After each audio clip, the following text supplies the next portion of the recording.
Hello दोस्तों, हमारी आज की कहानी का शीर्षक है सच्चा प्यार। सच्चा प्यार कम ही देखने को मिलता है, तो चलिए देखते हैं हमारी आज की इस कहानी में क्या होता है। समीर और शिखा एक दूसरे से बहुत प्यार करते थे, लेकिन समीर एक गरीब परिवार का लड़का था। इस बात से लड़की के माता पिता भी खुश नहीं थे। इसलिए समीर ने फैसला किया कि वह न केवल शिखा से शादी करेगा, बल्कि उसके माता पिता को भी समझाकर अपने माता पिता की तरह स्वीकार करेगा। समय के साथ माता पिता ने देखा कि वह एक अच्छा लड़का था और उनकी बेटी के लिए सभी तरह से योग्य था। लेकिन एक और समस्या थी। समीर एक सैनिक था। जल्द ही युद्ध छिड़ गया और उसे 1 साल के लिए विदेश भेजा जा रहा था। उसके जाने के 1 सप्ताह पहले समीर ने शिखा को प्रपोज करते हुए पूछा, मुझसे शादी करोगी? शिखा के आंखों में खुशी के आंसू आ गए। उसने अपने आंसू पोंछे और कहा हाँ, और वे एक दूसरे के गले लग गए। वे इस बात पर सहमत हुए कि जब वह 1 साल में वापस आएगा तो वे शादी करेंगे। उसके जाने के कुछ दिनों बाद शिखा का एक बड़ा एक्सीडेंट हो गया। अचानक वह छत से नीचे गिर गई। वह बच तो गई, लेकिन उसकी हालत गंभीर थी। जब वह अस्पताल में जागी तो उसने अपने माता पिता को रोते हुए देखा। तुरंत वह जान गई कि कुछ गड़बड़ है। बाद में उसे पता चला कि उसका चेहरा अब सुंदर नहीं रहा। उसका कभी सुंदर और प्यारा दिखने वाला चेहरा अब विकृत हो गया था। खुद को आईने में देखकर वह रो पड़ी। कल मैं एक सुंदर थी, एक परी जैसी थी। आज मैं एक राक्षस हूँ। उसका शरीर भी बहुत सारे घावों से भरा हुआ था।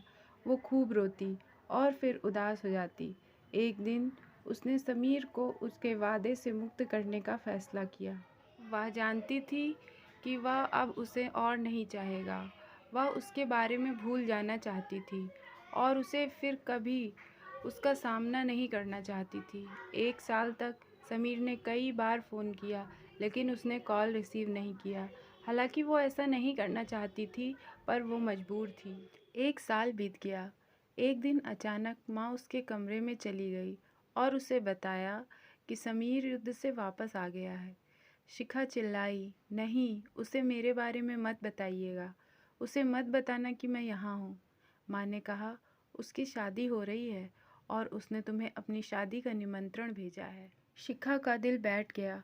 वह जानती थी कि वह अब भी उससे प्यार करती है, लेकिन उसे अब उसे भूलना होगा। बड़े दुख के साथ उसने शादी का निमंत्रण खोला और फिर उसने उस पर अपना नाम देखा। उसे कुछ भी समझ नहीं आ रहा था। उलझन में उसने पूछा, यह क्या है? तभी समीर फूलों का गुलदस्ता लेकर उसके कमरे में दाखिल हुआ। वह उसके पास घुटने टेक कर बैठ गया और पूछा, क्या तुम मुझसे शादी करोगी? शिखा ने अपना चेहरा अपने हाथ से ढक लिया और कहा, मैं बदसूरत हूँ। तुम अगर ठीक से मुझे देखोगे तो तब तुम्हें सच्चाई का पता चलेगा। और उसने अपने चेहरे से हाथ हटा दिया। समीर ने कहा, तुम्हारी अनुमति के बिना तुम्हारी माँ ने मुझे तुम्हारी तस्वीरें भेजी। जब मैंने वो तस्वीरें देखी तो मुझे एहसास हुआ कि कुछ भी नहीं बदला है। तुम अब भी वही हो जिससे मुझे प्यार हुआ था। तुम अब भी पहले की तरह खूबसूरत हो, क्योंकि मुझे तुमसे प्यार है।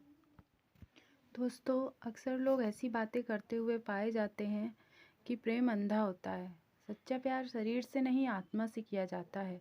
लेकिन दुनिया की कड़वी सच्चाई यह है, लोग इसके विपरीत ही करते हैं। हाँ, इस दुनिया में कहीं कहीं पर शरीर वाला नहीं, आत्मा वाला प्यार दिखाई देता है, और इसी से शायद इस दुनिया में प्यार का अस्तित्व बना रहता है।